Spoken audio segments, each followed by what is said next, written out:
Good evening, ladies and gentlemen, and welcome to the Dead End Drive-In. Please pull in slowly, turn off your headlights, and tune your radios to 89.1 FM. Snacks are hot, the fog is rolling in, and tonight's feature presentation is something truly special. Just for you. We ask that you remain in your vehicles at all times, doors locked, windows slightly cracked. And remember, if the screen shows something that looks a little too familiar, don't panic. It only means the show has found you. Now then, let's dim the lights, silence your phones, and begin the first reel. Enjoy the show. And don't look behind you. We were just looking to kill a Saturday night. Me, my boy Marcus, and the girls, Naomi and Lex. The drive-in was doing a horror double feature, and we figured, why not? Something different. Weed, drinks, and a couple old-school slashers under the stars. Sounded perfect. When we pulled in, it wasn't empty, but it wasn't packed either. Maybe 20 cars spread out across the lot. The screen glowed faintly. The concession building was lit, but just barely. Looked like something out of a Cold War bunker. Low lights, chipped brick, dark windows. We parked near the middle and headed over. That's when things felt off. The lot was quiet, too quiet. No music, no chatter. Just the buzz of the speakers and the faint hum of the projector. The concession stand door creaked when we opened it. Inside stood this man, thin, stiff, pale. His eyes were too wide, like someone forgot to teach him how to blink. His smile was waxy, stretched just a little too far. He didn't say a word, just stood behind the glass, watching. Marcus laughed. We've entered the twilight zone. We ordered popcorn, nachos, some candy. The guy moved like he was underwater, slow, deliberate. When he handed us our food, his fingers brushed mine. Ice cold. Naomi said, "Thank you." He didn't respond. Back at the car, the first movie started. Some cheap slasher with fog machines and bad dubbing. We passed the blunt, cracked open some beers, and sank into the blankets. Naomi curled up in the back seat, giggling at the terrible acting. It was fun. Then the movie ended. The screen faded to black. We waited for trailers or maybe an old-school snack ad. Instead, the screen lit up with a still image. It was the concession stand, same front window, same man, standing motionless, staring into the camera. "Okay, creepy," Lex muttered. Marcus shrugged. "Maybe it's a mistake."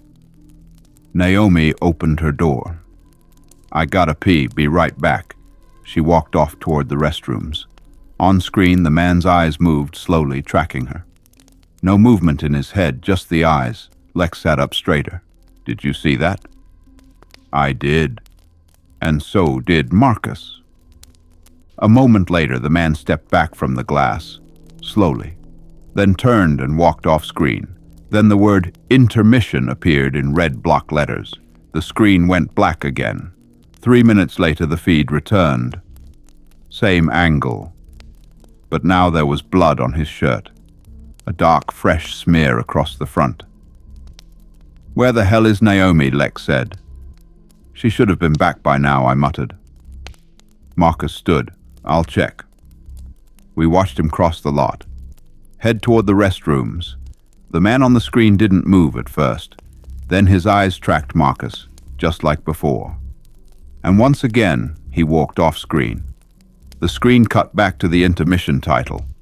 Lex was whispering now. "This isn't a movie. That's not a loop." She was shaking. The feed returned 3 minutes later. More blood, on the man's hands this time. His blank face still staring, expressionless. I told Lex to stay in the car and lock the doors behind me. The walk to the restrooms felt longer than it should have. The lot felt wider, empty, quiet. No crickets, no breeze. Just the faint static of the intermission music looping through the speakers. Inside the men's room, the smell hit me first. Metallic, wet. Then I saw the smear on the floor, sliding beneath the stall door. I opened it slowly. Naomi and Marcus were crumpled on the tile, eyes wide, throats open. Blood everywhere like it had been painted in long strokes up the wall. My stomach turned. I backed out, slipping in the mess.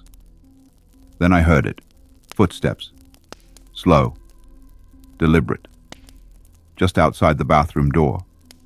I grabbed the edge of the sink and pulled myself up. The door creaked open behind me. I didn't turn. I just stared into the mirror above the sink.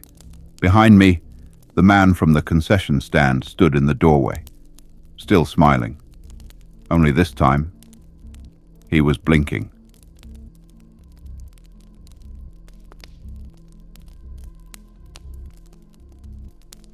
It wasn't on the map. That's the part I keep coming back to. We'd been driving through upstate for hours, just me, my wife Marie, and our daughter Beth. Coming back from a long weekend in the mountains. GPS had us on some empty two-lane highway, nothing but tree-lined roads, and the occasional shuttered gas station. It was late. Marie had dozed off. Beth had her earbuds in. I was the only one awake when I saw it. A glowing marquee off a side road. Tonight only, classic horror double feature. With that vintage white lettering, bold against a red neon frame. I almost drove past, but something about it pulled me in. I nudged Marie awake. Hey, I said, let's take a break. There's a drive-in up ahead. She groaned, looked out of the window. A what? A drive-in? Come on, when's the last time we saw one of those? Beth perked up too. Wait, seriously, can we go? That settled it. I turned down the dirt road. No signs, no entrance booth, no name. Just that big, glowing sign. And beyond it, a wide gravel lot perfectly leveled, a massive screen and rows of little metal speaker poles like something out of a museum. It was pristine. Not a weed in sight.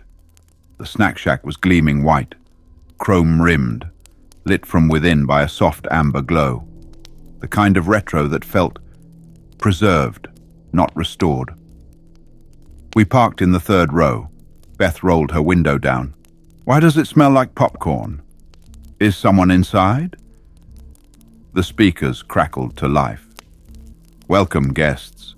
Please remain in your vehicle. Feature begins in 5 minutes. The voice was warm but distant, like an old radio announcer. I didn't see anyone operating the booth or managing the lot. Still, the sound was clear, like the speaker knew right where we were parked. The first movie started. It was black and white. A slasher, maybe from the 50s. College kids in a cabin. One by one, they disappeared into the woods. It wasn't gory, just strange. The pacing was off. The camera would linger too long on someone's face. Some characters would speak without moving their lips, like it had been overdubbed by someone who'd never seen the original film. Marie leaned in. Does that girl look like Beth to you? I stared at the screen, the girl running through the woods, screaming. She had Beth's hair, her mouth, even her silver necklace. The same one I bought her last Christmas. Beth laughed nervously. Okay, creepy. Guess I have a twin in some forgotten horror flick. When the movie ended, the speakers buzzed. Intermission. Second feature begins at midnight. I turned the key. The car wouldn't start, just a low clicking sound. I got out, walked around. The air had shifted, cooler now, like the temperature had dropped 10 degrees. I tried flagging down another car, but the other vehicles just sat there. Some had foggy windows, but no movement inside. It was like every driver had fallen asleep, or wasn't real to begin with. Beth whispered, Dad, where are the stars? I looked up. She was right. The sky was black, not cloudy, just empty. No moon, no stars, no sound but the low hum of the speakers. I told them to stay in the car and tried to drive out. The gravel path led around the screen into a tree-lined road. I followed it for maybe 5 minutes, then 10. Eventually, we came back out into the lot. Back to the same space, same cars, same people, same spot, Beth screamed. "We didn't turn around. How are we back here?" The sign had changed now. Second feature now playing. The screen flickered. It was us. Our arrival, our conversation, our confusion, and then the next scene hadn't happened yet.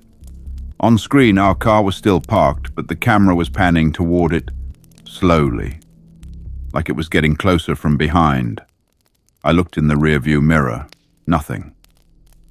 Then I looked at the other cars. The people inside were now standing beside them. Silent. Still. Hands at their sides. Every one of them facing us. Marie locked the doors. Beth was crying now, begging to leave. I got out and ran for the projection booth, determined to shut the damn thing off. But there was no projector, no film reels, no power cables. Just a spinning void in the center of the room. A hole, perfectly round, about the size of a basketball. Inside it, just blackness, like it was cut from the world. I threw a chair into it. Gone. No sound, no impact. Just gone. I ran back to the car. The movie was still playing. Beth was no longer on screen, neither was Marie. Just me, walking through the trees behind the screen. I looked up and there was a path. I didn't wait. We ran. The three of us. Into the trees. Cold air burning our lungs, leaves crunching underfoot. We didn't stop until we saw an opening up ahead. We burst out of the woods, right into the same lot. Empty now. Every car gone. No one in sight. The screen was blank.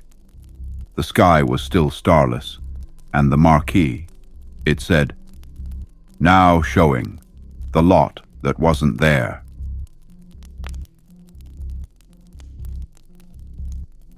I'm not proud of where I am in life.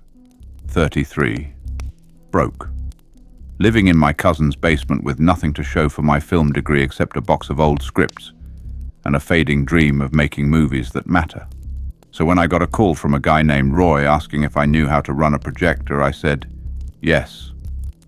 Before he even finished the sentence, it was a one-night gig at the Moonlight Drive-In on the edge of town. Said he was doing a special double feature horror night, old school stuff. All I had to do was show up at 7, load the reels, and lock up after the crowd left. Sounded easy. I wish it had been. The place was a relic. Dusty lot. Weeds poking through the gravel. The kind of place that looked like it hadn't hosted more than a dozen cars in a decade. Still, the smell of popcorn lingered in the air, and that old projector, big, metallic, and humming like a sleeping dragon, still worked. The first film was a cheesy slasher from the 80s. Blood, boobs, bad acting. The small crowd in their cars seemed to enjoy it. I kicked back with a soda and waited for the second feature to start. That's when things got strange. There was no title card, no studio logo, just static. Then darkness. I thought the reel was bad, but then it started. A dim, flickering hallway on screen. No music, no dialogue. Just the soft hiss of audio tape and shadowy figures barely visible through the grain. It felt like watching someone else's nightmare through a keyhole. By the time it ended, people looked confused. One woman knocked on the booth window and asked, "Was that second movie part of the event?" I shrugged. "That's what Roy gave me." She didn't look satisfied, just mumbled something and drove off. Eventually everyone was gone. I shut down the projector, coiled the cables, turned off the booth lights, and locked the door behind me. As I stepped out into the lot, something flickered. The screen lit back up. I turned. There it was. Me. On screen, I was walking across the lot, just like I was in real life. except the image was grainy, black and white, and it was shot from behind. I spun around, no one was there, nothing behind me but gravel and the snack shack. I stared back at the screen. My figure stood frozen, like the camera was just waiting. I ran back to the booth, opened it. The projector was off. Power disconnected. Nothing running. Still, I unplugged everything again, just in case. I tried to laugh it off. Maybe it was some kind of prank. Maybe Roy had installed a new digital system and forgot to tell me. I walked back out. The screen lit up again. This time it showed me from the front. I stopped walking. The version of me on the screen stopped too, breathing heavy. And then he appeared. Not me. Him, a man. Tall, rail-thin. Coat down to his ankles, standing just off my shoulder on the screen. His face was blurry. His head tilted like he was listening to something I couldn't hear. I didn't move. I didn't dare look to my side. On screen, the man just stood there, watching me, inches away. I backed up, slowly, my heartbeat thudding like a drumline in my ears. The figure didn't move, but it felt like he was getting closer anyway. I ran. I fumbled my keys, cursed, got the door open and threw myself into my car. Slammed the locks down, started the engine. My hands were shaking so badly I almost missed the ignition. I looked up. The screen was still on. It was me again, sitting in the car. Right then, and in the back seat. He was there. I could see him, sitting directly behind me, grinning, but when I looked in the rearview mirror, there was nothing. Just my back seat, empty. Still, my gut twisted like I was about to throw up. I kept my eyes forward. Didn't breathe. Didn't blink. Just put it in drive and peeled out of that lot, tires screaming, gravel spraying everywhere. I didn't look back until I hit the main road. The screen was still glowing behind me. I couldn't see what it was showing. And I didn't want to. That was 3 nights ago. I haven't gone back. I blocked Roy's number. I don't care about the check, but something's wrong. Last night, while driving home, I passed a billboard off Route 7. It was dark, but for a split second I could swear it flickered, just once, and I saw my own face staring back. Today, my TV turned on by itself, and for less than a second, the screen was black and white. And I swear I saw him, just for a moment, standing behind me, watching.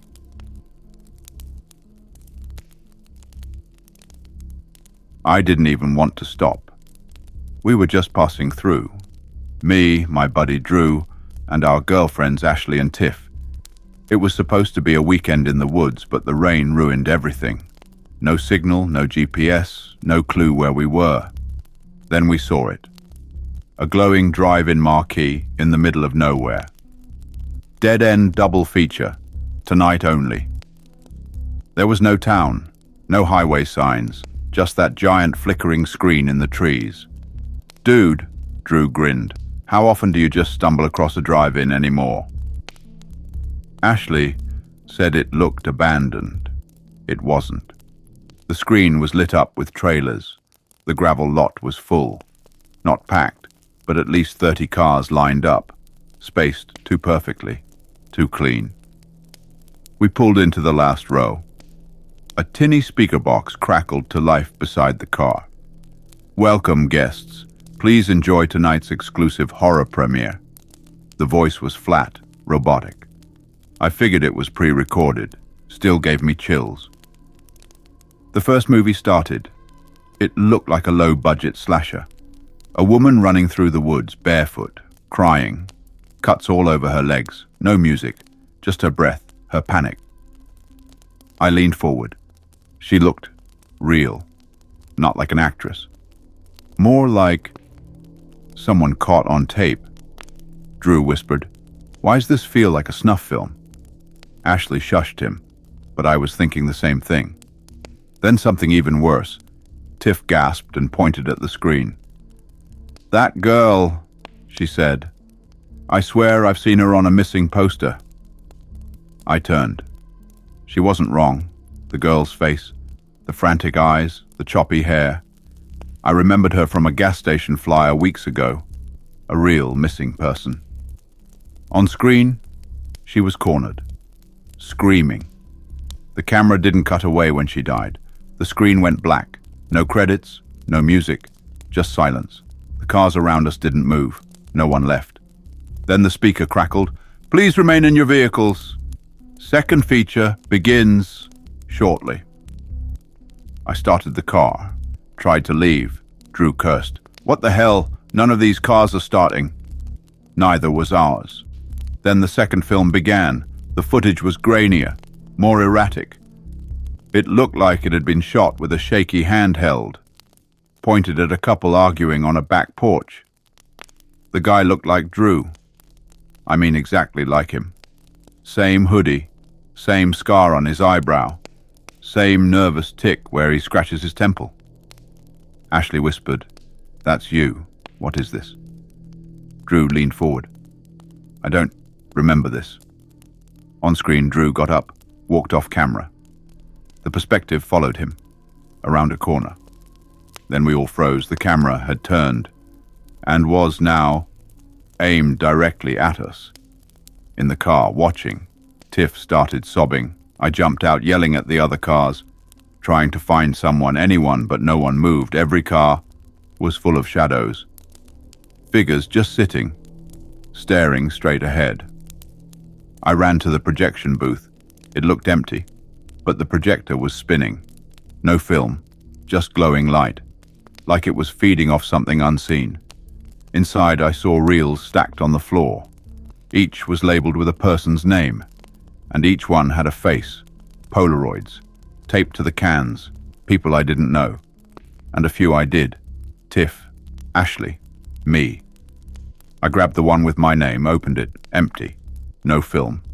But inside the lid was a mirror, and my reflection was grinning. Not me, my reflection, grinning ear to ear. I dropped the can and ran, back to the lot, back to the car. But we weren't inside anymore. We were on screen, the four of us. Standing there, mouths open, eyes wide, watching ourselves. I don't know how long we've been here now. Time doesn't move. No one leaves. We just wait until the next car pulls in and the next movie begins. I thought it'd be romantic. One of those old school surprises. Blanket in the back seat, snacks, a drive-in movie off the highway. Jill had been stressed all week, and I figured a little nostalgia couldn't hurt. We pulled in just before dark. The lot wasn't empty, but it was quiet. The screen stood tall in front of a field of parked cars, most of them older models. The kind of place you forget exists until you stumble across it. The sign said, "Tonight only, now showing you." I assumed it was some retro horror gimmick. Sounded edgy, meta. We tuned into the radio station listed on the sign, 89.1 FM. Instead of previews, there was this low hum, like distant static underwater. Jill made a face. "Is that the soundtrack?" The movie started and we froze. It was us, our car, right now, parked in the third row, windows down, Jill in the passenger seat with her ponytail up, sipping her soda. The screen showed a bird's eye view, like a drone shot, slowly circling our vehicle. Jill turned to look behind us. Nothing in the air, no lights, no sound. "Is this some kind of live feed?" she asked. I didn't answer. The screen zoomed in, right on my face. I blinked. The version of me on screen blinked back half a second late. I turned off the radio. Didn't help. The screen kept rolling. Next shot, our car from the woods, like someone was watching from between the trees. "Okay," I said. "I'm going to the projection booth. This has to be a prank." Jill didn't argue. As I stepped out, I glanced back at the screen. It showed me, getting out of the car, walking across the gravel. Exact movements. Same time. Then it cut. The screen was empty for a moment. Then new footage appeared. It was still me, still walking. But this time I wasn't alone. Behind me, just barely in frame, a dark figure stepped into view. No face, no details. Just wrong. Too long. Too still. I turned around, nothing behind me, but the screen kept showing him getting closer with every step I took toward the booth. By the time I reached the door, the version of me on screen was only inches away from the thing. Its hand was nearly touching my shoulder. Inside the booth, no one, no staff, no equipment, just an empty room and a flickering monitor playing the same footage we'd just watched. Except it was ahead of me now. I hadn't turned around yet in real life, but on screen I had.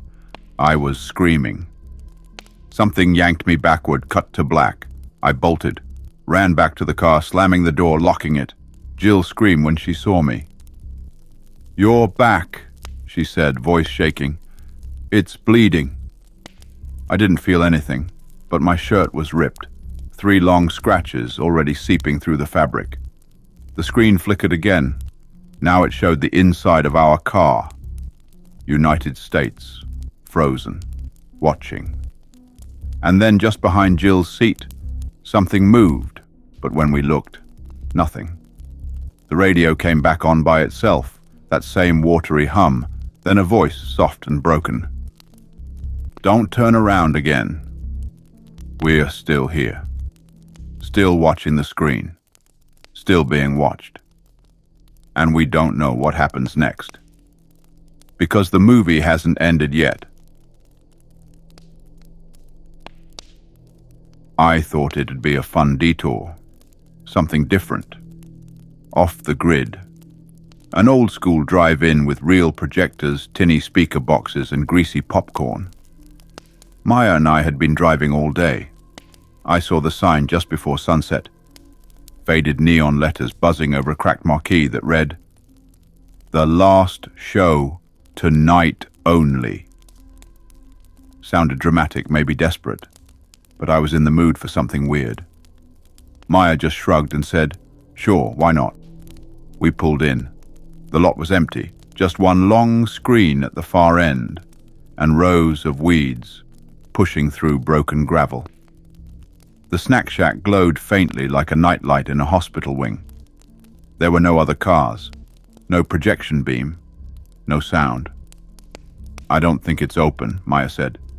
Then the snack shack door creaked open. A man stepped out. Tall, thin gray skin that looked powdered. He didn't say a word, just stood in the doorway until we got out and approached. Inside, the counters were spotless, and he stood stiff behind the glass. Eyes on us, but not really looking, just fixed.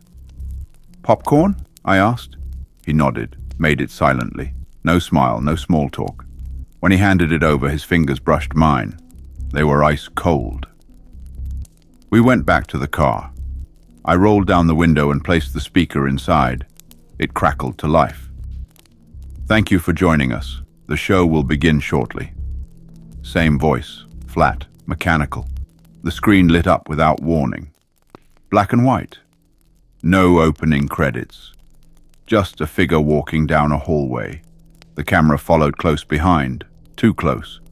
The walls were tight, the lights flickering. The figure stopped at a door. I felt Maya's hand grip mine.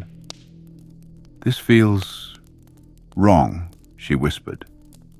The door on screen opened into a bedroom. Messy, familiar. Same pattern on the sheets as mine. Same tilted lamp on the nightstand. The figure stepped inside. The camera turned toward a window. From outside the house, looking in, we were now watching footage of someone staring through the bedroom window. And inside, Maya. Same denim jacket, same bun, same expression she wore right then. She gasped. "That's me. What the hell is this?" The screen cut to black. No credits, no ending, just silence. Then the speaker whispered, "Please remain in your vehicle." I turned the key. Nothing. I tried again. The lights dimmed. The air felt thick, like something was pressing down on the car. The screen lit up again. It was a live feed. From inside our car, United States, watching ourselves. And behind us, a figure, pale, head bent low, shoulders hunched, arms too long, pressed up against the rear windshield, fogging it with each breath. Maya turned. Nothing there, but on screen it was still there. Closer now.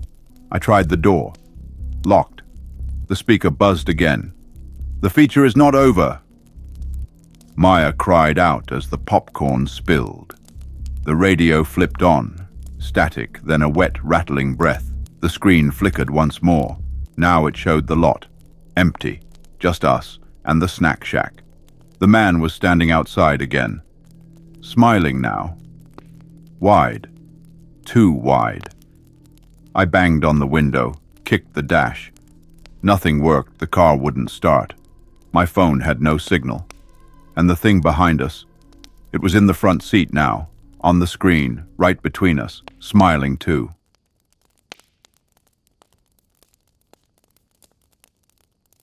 And so ends another evening at the drive-in.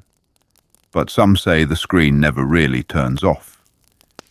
If you're still seeing shadows in your rear view, don't worry. It's probably just part of the show. Thank you for joining us here at Late Night Horror Stories and True Crime. Be sure to like, subscribe, and leave your lights on just a little longer tonight. Until next time, we'll be waiting in the lot.